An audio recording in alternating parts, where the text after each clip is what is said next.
வணக்கம். சைவத்தின் தோற்றுவாய் சமயக்குரவர்கள். கண்ணனை முதற் கடவுளாகக் கண்டு அன்பையும் சிவத்தையும் ஆதாரமாய் ஏற்று கல் தோன்றி மண் தோன்றா காலத்தில் தோன்றி எம்மை நெறிப்படுத்தும் சன்னறியான் சைவனரியின் சமயக்குரவர்களின் பங்கு ஞாழப்பரியது. இமையாமு கண்ணன் மூவகில் முருகிய முரண்மிகு செல்வன் ஆலமர் கடவுள் நீலமேனி வாலிலை பாகத்து ஒருவன் அவன் தன் நிருதா கமலங்களில் நம் சிந்தனையை செலுத்தி பக்தியை பெருக்கும் சகல சமய ஞானம் கொண்டு சைவத்தின் சகல நலன்களுக்குமாய் நால்வர் சமயக்குரவர்களாய் அவதரித்தனர். குரவர்கள் எனின் அவர்கள் தலைவர்கள் என்று பொருள்படும்.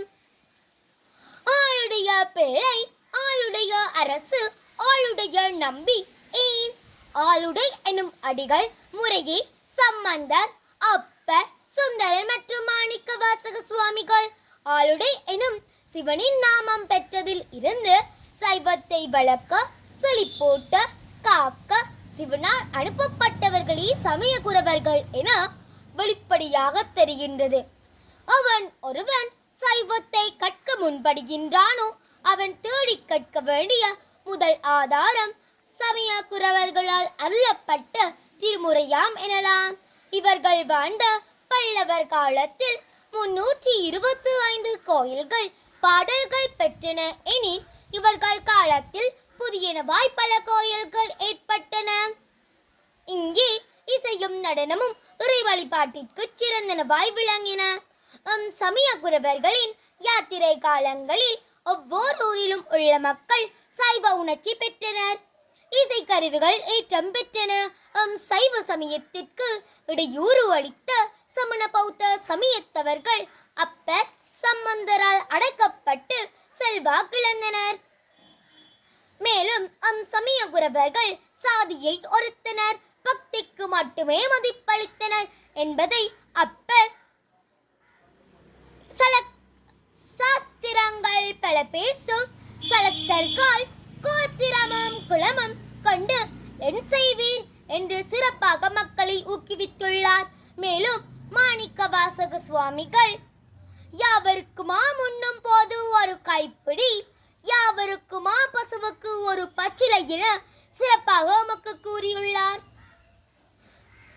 பல கோயில்கள் தோறும் பாடல்கள் மட்டுமின்றி பல திருப்பணிகளை புரிந்த சமயக்குரவர்கள் அரசர்களை ஒரு பொருட்டாக கருதி அஞ்சவில்லை என்பதற்கு நாம் ஆர்க்கும் குடியல்வோம், நம்மனை என்றோம், என் கடன் பணி செய்து கிடப்பதை நற்றுணை யாவது நமச்சிவாயவே என சிறப்பாக உமக்கு கூறியுள்ளார். இவ்வாறு சமயக்குரவர்கள் பல காலங்களில் நமக்கு பல விடயங்களை கற்றுத் தந்துள்ளனர். 3 வயதில் பேரொளி ஜோதியில் சங்கமித்த சம்பந்தர் எங்கே தன் உளவாரப்படியினால் பல திருப்பணிகளை புரிந்த அப்பரின் முத்தி என்னே சிவளை தோழனாய் கொண்டு தற்கொள்ளப்பட்ட சுந்தரரும் திருவாசகம் தந்த மாணிக்க வாசகரும் சேர்ந்து நாம் எப்படி இருக்க வேண்டும், எப்படி கடவுளை வழிபட வேண்டும், நாம் செய்ய வேண்டிய தொண்டுகள் என பலவற்றை எமக்கு கூறி சென்றனர்.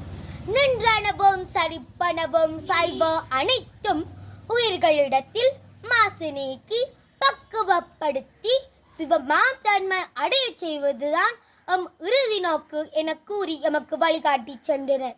எனவே அவர்கள் வழியே ஒழுகுவோமாக. நன்றி, வணக்கம்.